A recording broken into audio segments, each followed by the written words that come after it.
My child, I see you. I see that quiet ache in your heart, the silence that has settled between us. You feel unseen, forgotten, but I'm here. You're wondering where my voice has gone, why the heavens feel like brass. You've whispered my name into the dark, and the only reply was your own echo. This letter, this is for you. I see you when you try to pray, but the words feel hollow, like stones dropping into an empty well. I see you open my word, only to find the letters on the page feel distant, a story for someone else from another time. I was there when you closed it, not with anger but with a quiet, weary sigh. I see the brave face you put on for others, talking about a faith that in the secret corners of your heart feels more like a memory. I see the loneliness that wraps around you, not because you're by yourself but because you feel spiritually alone.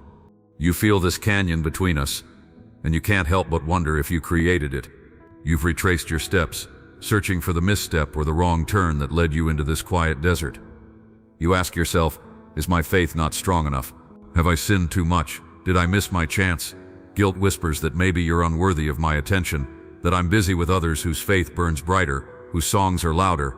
You feel spiritually dry, a barren land thirsting for a rain that never seems to come. Your heart just aches. I see it all, and I have not turned my face from you. Every tear you've cried in the quiet, I've collected. Every whispered question I've heard, you are not forgotten. I want you to understand something about this silence. I know you see it as an absence, a punishment. But what if I told you that silence is also a language? What if this season isn't an abandonment, but an invitation? You've been living in a world of noise, a constant flood of demands, opinions, and distractions. Your soul is exhausted from trying so hard to be good enough, to do enough, to feel enough. I have led you into this quiet place, not to leave you, but to heal you. Think of the soil in winter. It lies dormant and silent under a blanket of frost. It might look dead or useless, but underneath the surface, something profound is happening. The ground is resting, gathering nutrients and preparing for the explosion of life that spring will bring. This season of silence is your winter ground. I'm doing a deep work within you, a work that couldn't happen in the rush of your last season. I'm teaching your soul to rest in me, not just in my blessings or my voice, but in my very presence. This silence isn't a sign that I'm gone. It's a tool to draw you closer. It's a sacred space where the frantic striving can finally stop. In the stillness, the things you've been running from, the hidden hurts, the secret fears are finally allowed to surface. Don't be afraid of them. I'm bringing them into the light not to shame you, but to heal you and set you free. This is a time of deep restoration. I'm strengthening your foundation so you can carry the good things I have planned for you. I'm teaching you that my love isn't a feeling that comes and goes, but an unshakable reality, present even and especially in the quiet. My silence is not a rejection, it's a repositioning. In this quiet, I've heard what you've been calling yourself. You've listened to the enemy's whispers and the echoes of your own insecurity.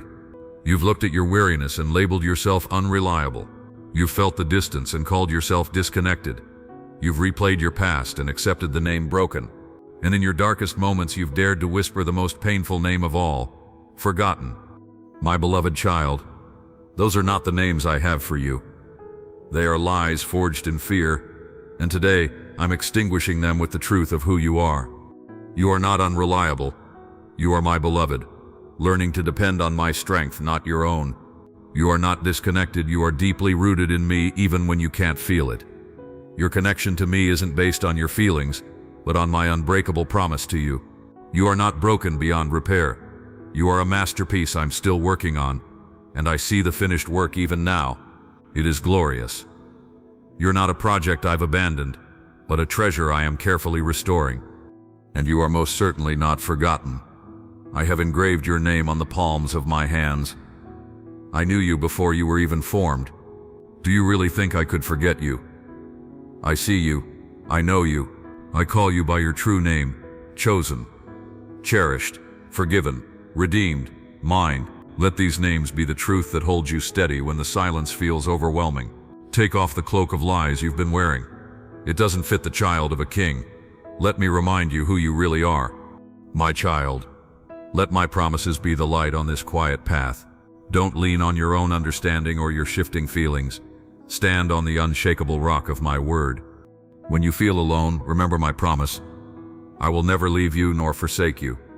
I am with you always. That's not just a nice thought, it's a divine reality. Even when your steps feel shaky, I am the one holding you steady. My presence isn't based on you feeling it.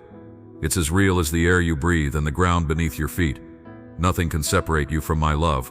Not your doubts, not your fears, and certainly not this season of silence.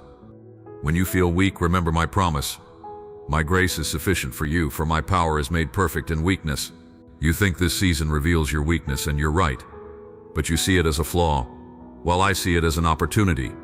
A chance for you to finally stop relying on your own strength and discover the limitless depths of mine. You weren't created to do this on your own. You were created to need me. It's in your weariness that you learn what it means to be carried. Let go of the burden of trying to be strong. Just fall back into my arms. I am your strength. When you feel lost, remember my promise. I will instruct you and teach you in the way you should go. I will counsel you with my loving eye on you. This quiet is not a dead end. It's a sacred pause. I haven't lost sight of the path. You might feel like you're wandering, but I am leading you. Trust that even when I'm not shouting new instructions, I am still guiding. Like a father holding his child's hand in the dark. You may not see the path ahead, but